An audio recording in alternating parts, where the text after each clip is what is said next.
Welcome back to Celebrity Radio. We're here at Foxwoods talking to the stars of the Supernaturalists, and a man who really is mental is Banachek. How are you? I hope that was a good thing. Well, I don't know whether it is. Listen, I don't get you. I find you very confusing because I love the mind. I've spent my whole life trying to work it out. Psychology, phone-ins, people fascinate me. And then there you are. You walk on stage and start telling people their name, and you start reading out their driving license number, and you know their auntie's uncle's brother's name. It's a bit creepy. It is a little bit scary for some people, but it's also one of those things of they start to get it really quickly that these are not stooges, these are not plants. I offer $10,000 to anybody that can prove I've met any of these people or spoke with them before, that the things I'm going to deal with on stage are not taken off Facebook. I'm going to deal with what you're thinking of here, right now in this show. And it's interesting for me. It's a little scary being up there because I'm used to doing a 90-minute show all by myself. And now the show isn't about me. It's about the entire cast of the Supernaturalists. So the things that I do in this particular show, I wouldn't even think of doing some of them in my own personal show. But it fits my character for this show. And every one of these characters is not about individuals. It's about the entire cast, creating the best Criss Angel production that we can create to be better than any other magic show that's out there. And you are. I mean, this is an incredible touring show. And what you do just mesmerizes me. How do you do it? This is the interesting thing about what I do. I could tell you, but I'd have to kill you. That's the old line that goes, can you keep a secret? Me too. It's all those obnoxious answers I could give you. I use verbal, nonverbal communication. I use magic, psychology, and perception manipulations, all put together to create a show. Now, there's other mentalists that want you to believe they're absolutely 100% genuine. I offer $1 million with the James Randi Educational Foundation for any psychic that can do anything under controlled conditions.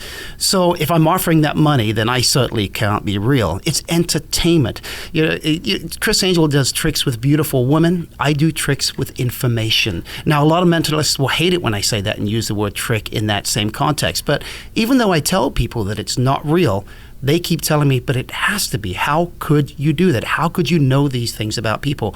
And that is part of the entertainment aspect of what I do, the mystery of not knowing how I can do those things. Then, of course, you get to go amongst the audience and do a lot of interaction.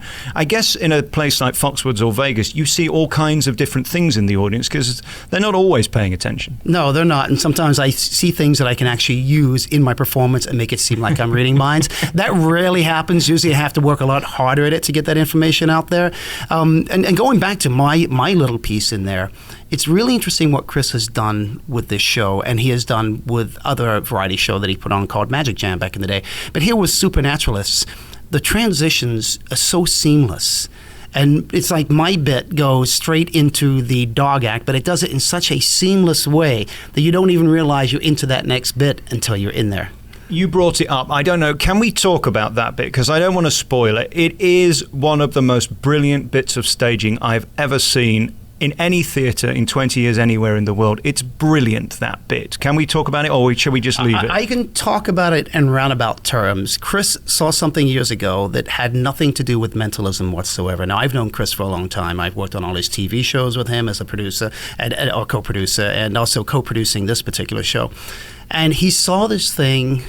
I don't want to say too much about it. All I'll say is it's one of the most brilliant acts in the world ever, and it takes the audience completely by surprise. It's one of the most unexpected things, and the audience go, "It can't be. There's no effing way that can be. No, it's not. Oh my God, it is." And what I also love is the zinger that you've got it wrong, and we always want the magician to fail. And of course, that's sort of we're better than you are, and then of course you prove that you're smarter than we were ever in the beginning, which is again brilliant. Well, I hate saying that I'm smarter, but I like it to be more of a surprise. And again, last night, I mean, you got a lady up. I noticed two things about throwing these T-shirts into the audience. Normally, the beautiful busty lady gets it, not the chubby ginger ugly guy. That's the first rule, isn't it? Who's the chubby ginger guy? I don't know who that would be. Very kind. Yeah, no, but yeah, it is what it is. It's whoever gets it, that's who stands up. Last night, I had a lady that maybe spoke 2 words of English for the effect we were just talking about. So now I have to overemphasize things to make the effect work in itself. But it is what it is. I mean, this is a show for everybody. It's a show for kids. It's a show for adults. It's a show for people that don't even speak English, because there is so much visual eye candy in this show that everybody can enjoy it. You should be so proud of it. I mean, technically, how it goes from scene to scene is so complicated backstage. What is it? A complete circus, the way you're sort of moving everything around and making the show work? What people don't realize is how dangerous it is backstage, because we're working in the dark and you have these huge illusions with big saws on the end, corners, points, jagged edges, and we're trying to avoid those, yet get into our location at the same time where we need to be for the next effect. On top of that, the entire cast, when you see other ensemble shows, they all get up there, they do their little bit, they leave the stage, and they push their little props off. We are all helping each other behind the scenes. When Kristen's up on the sword, there's 3 of the cast members helping lift her up and put her on that, rushing around to get to the other side to get her off again. And that's the way it works continuously. Lander, who's our front man, is doing so much work behind the scenes. Nobody is above making the show better for everybody.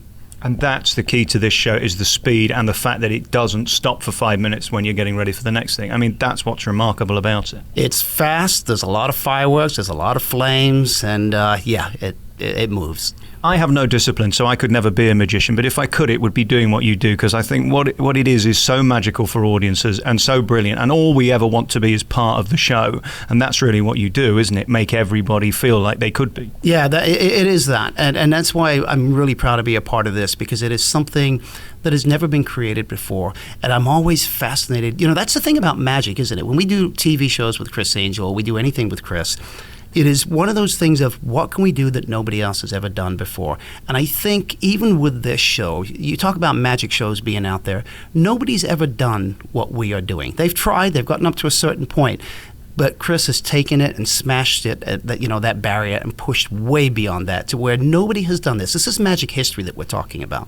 And I can't wait for next year. I just spoke to Chris about 10 minutes ago, and this is going to tour the world eventually, isn't it? It is going to tour the world, and we are going to have other type shows along these lines. People will just have to wait and see, but it's going to be worth the wait. Great to talk to you, Banachek. You've got such a brilliant act. Keep doing it. And I'd love to see your full act one day, because it is utterly mesmerizing. Congratulations. Thank you very much. Thank you.